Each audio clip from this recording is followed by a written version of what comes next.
Hello people, welcome back to my channel. ఇది ముందు వీడియోకి కంటిన్యూషన్ వీడియో. ముందు వీడియోలో మేము చిలుకూరి బాలాజీ టెంపుల్కి వెళ్ళామని చూపించాం కదా. అక్కడ నుంచి గోల్కొండకు వచ్చాము. నేను చాలా రోజుల నుంచి అడుగుతున్నా మా అన్నయ్యని. మా అన్నయ్య వాళ్ళ ఫ్రెండ్స్ బోనాలు చేస్తే మా అన్నయ్య వచ్చాడు వాళ్ళతోటి. నేను ఎప్పుడు వెళ్ళలే, ఇన్ని ఇయర్స్ అవుతుంది హైదరాబాద్కి వచ్చి. ఒకసారి తీసుకెళ్ళన్నయ్య అని అంటే తీసుకెళ్ళిండు. Entry ticket 50 rupees. నేను ఏమనుకున్నా అంటే కింద నుంచే రావడమేమో అనుకున్నాను. ఇంత పెద్ద గుట్టు ఉంటుందని నాకైతే తెలియదండి. తిరుపతి మెట్ల కన్నా ఎక్కువ ఉందండి ఇది ఎక్కేవారికి.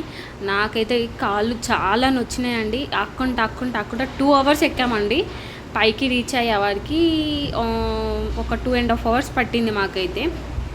కాకపోతే పైన వ్యూ అయితే ఎంత బాగుంది తెలుసా అండి, పీస్ఫుల్గా. మేము పోవడమేమో కానీ మా కోసం మబ్బు వచ్చింది ఎండ కొట్టకుండా. పైకి వచ్చాక ఇదే అండి అమ్మవారి టెంపుల్. ఇక్కడనే బోనాలు చేసేది. ఇక్కడ నుంచి పైకి ఎక్కితే అయిపోతాయి, అదే లాస్ట్. అక్కడ నుంచి కొంచెం పైకి ఎక్కాలి. ఇదండి ఇక లాస్ట్. ఇక్కడ వచ్చి కొంచెం ఫొటోస్ దిగాము, కొంచెం సేపు కూర్చున్నాము, ఇక మళ్ళీ కిందికి దిగేస్తున్నాం. ఎక్కడం చాలా కష్టంగా ఉంది కానీ దిగడం చాలా ఈజీగా ఉంది. కిందికి దిగాక కొన్ని వీడియోస్, కొన్ని ఫొటోస్ తీసుకున్నాను. మా అన్నయ్యనైతే నన్ను చాలా తిట్టాను, నువ్వు ఫోటోలు వీడియో కోసమే వచ్చినావు కదా అని. మళ్ళీ ఇంకోటి ఏంటంటే, అందరు మంచిగా స్టైల్గా జీన్స్లు వేసుకొని వస్తే నేను చీర కట్టుకొని పోతే అందరు నన్ను చూసిళ్ళు.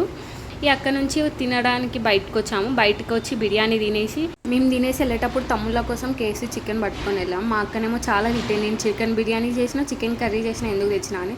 దాని తర్వాత కేక్ కట్ చేసాము. ఓకే, అందరికీ బాయ్. మీకు ఈ వీడియో నచ్చినట్టయితే నా యూట్యూబ్ ఛానల్